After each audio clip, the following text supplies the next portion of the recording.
तो hey guys, कैसे हैं आप सब लोग। Welcome back to the Purvanchal boy my channel.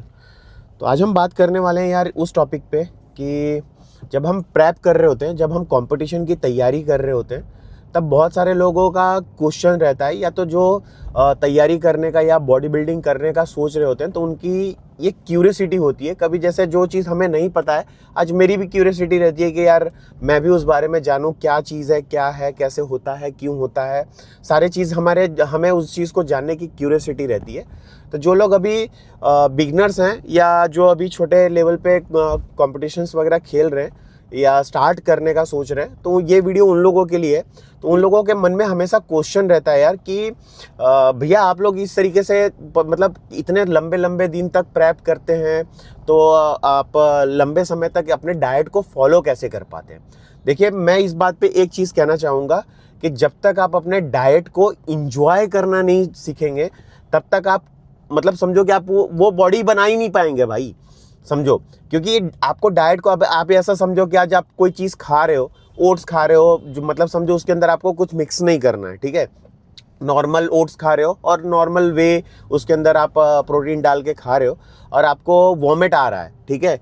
तब आप कैसे उस चीज़ को फॉलो करोगे? पानी के घूंट से उसको पियोगे, ज़बरदस्ती पेट में डालोगे, जिसका कोई मतलब नहीं है। तो जब तक आप अपने मील को इंजॉय करना नहीं सीखोगे, तब तक बॉडी को बनाना मतलब डिसिप्लिन कैसे आएगा। तो मील को मेरा सजेशन यही है कि आप कोई भी मील लो, कोई भी डाइट प्लान बनाओ।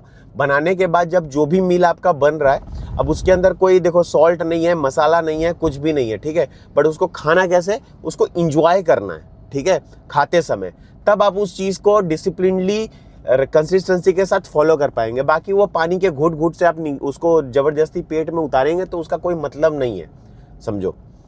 तो ये एक मेन पॉइंट है, स्ट्रांग पॉइंट है। और दूसरा चीज़ कि आपका माइंड सेट स्ट्रांग होना चाहिए कि भाई करना है तो करना है, गिव अप नहीं करना है। स्टार्टिंग के कुछ दिन ऐसे प्रेशराइज वाले होंगे कि यार रिजल्ट नहीं आ रहा है, रिजल्ट दिख नहीं रहा है, कैसे होगा कैसे होगा।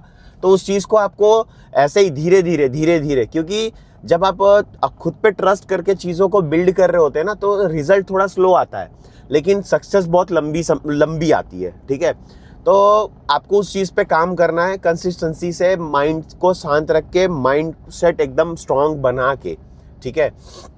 तब आप उस चीज़ को कंसिस्टेंसी के साथ लंबे समय तक फॉलो कर पाएंगे। बाकी ऐसे शॉर्टकट यूज़ करेंगे तो उसका कोई मतलब बनेगा नहीं। थोड़े टाइम शॉर्टकट आपको थोड़े टाइम के लिए खुशी उसी दे देगा, और फिर थोड़े टाइम के बाद जब वही सब खत्म हो जाएगा तो फिर आप रोने बैठ जाओगे कि अरे यार ख़त्म हो गया, शॉर्टकट यूज़ किया था। तो जिसका कोई मतलब नहीं है मेरे हिसाब से। शांति से लंबे समय तक अगर चलना है, लंबे समय तक टिके रहना है, तो आपको कंसिस्टेंसी को फॉलो करना पड़ेगा। अब कंसिस्टेंसी कैसे बनेगा? डिसिप्लिन से बनेगा। डिसिप्लिन आपको लाना पड़ेगा अपनी लाइफ के रूटीन में, और अपने डाइट में कंट्रोल करना पड़ेगा, चीज़ों को खाने में। तब जाके आपका डिसिप्लिन बनेगा, कंसिस्टेंसी वहाँ से फॉलो होगी, तब बनेगा उसके बाद बॉडी। तो आपको ये 4-5 चीज़ों को कंट्रोल करके, माइंडसेट को एकदम स्ट्रॉन्ग करके फिर आगे बढ़ना है। तब चीज़ें सॉल्व होंगी, तब चीज़ें बनेंगी। वरना फिर भैया यही जब ज़बरदस्ती आप वो करोगे तो कोई मतलब बनेगा नहीं, जिसका मैं जहाँ तक मैं समझता हूँ कि कोई मतलब बनेगा नहीं उसका। तो आप इस चीज़ को इस तरीके से फॉलो कर सकते हैं। और मैं तो ये बोलता हूँ कि स्लॉटिंग्स में स्टार्ट करो। ऐसा नहीं है कि आज एकदम टाइट रूटीन बना दो कि भाई कल से अब मैं कुछ नहीं खाऊंगा ये वो। मैं हमेशा यही चीज़ सजेस्ट करता हूँ जो लोग स्टार्ट करते हैं। अभी हमारे एक मित्र हैं, उन्होंने वेट लूज़ करना स्टार्ट किया, ठीक है। तो मैं उनको एक ही चीज़ का सजेशंस दिया कि भैया आप एकदम ऐसा मत करो कि एकदम टाइट स्ट्रांग एकदम कि भाई कल से अब मैं कुछ नहीं खाऊंगा, कल से अब मैं कुछ नहीं करूंगा। ऐसा नहीं, धीरे धीरे अपने लाइफ को चेंज करो, धीरे धीरे अपने लाइफ के रूटीन में उस चीज़ को ऐड ऑन करो। तब जाके चीज़ें बदलेंगी, तब जाके चीज़ें सॉल्व होंगी।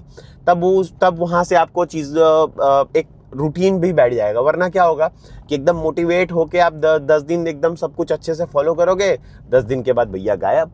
तो इसका कोई मतलब बनता नहीं है, जो मैं समझता हूँ। तो इस तरीके के आप चीज़ों को स्लॉटिंग्स में करो और धीरे धीरे ऐड ऑन करो अपने लाइफ के रूटीन में।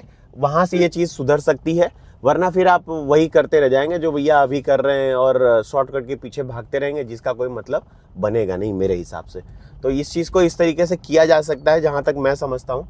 तो आप लोग भी वही चीज़ करें और उस तरीके से उसको फॉलो करें, और वहाँ से लंबे समय तक के लिए अपनी जर्नी को बनाएं और लंबे अपनी जर्नी को तय करें। बाकी तो फिर हम ऐसे मिलते हैं अगले वीडियो में। महादेव हरे सभी को, धन्यवाद।